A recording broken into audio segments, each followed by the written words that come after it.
Hello everyone. Today I'll be discussing about Bruxism. It's very common among children with autism or any other developmental delay. It's basically the teeth grinding done by the child unknowingly. Teeth grinding happens either because of anxiety, and it's also the side effect of the medication.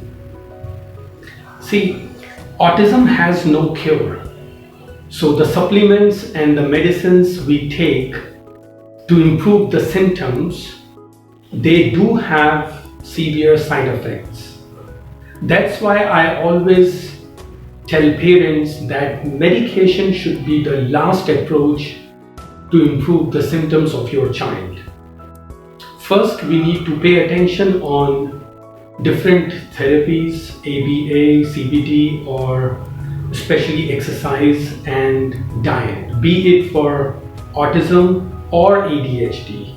You can improve a lot of symptoms only by putting more emphasis on the diet.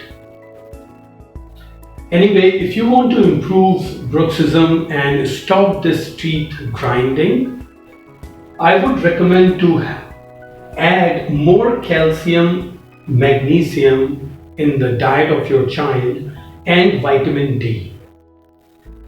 In my personal experience with children with autism, 5 to 10 minutes of sunlight is really important, and it's not going to harm your child. Calcium.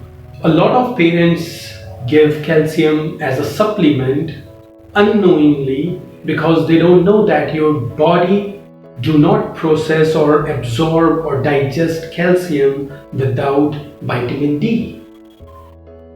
And it's never be a healthy approach to take calcium from supplements. You can check on Google, and I have mentioned the photograph. You can check out here why calcium tablets are very harmful. Try to give calcium, magnesium from natural resources, and 5 to 10 minutes of sunlight. It's very healthy. If you have any questions related with that, feel free to contact me. Thank you very much.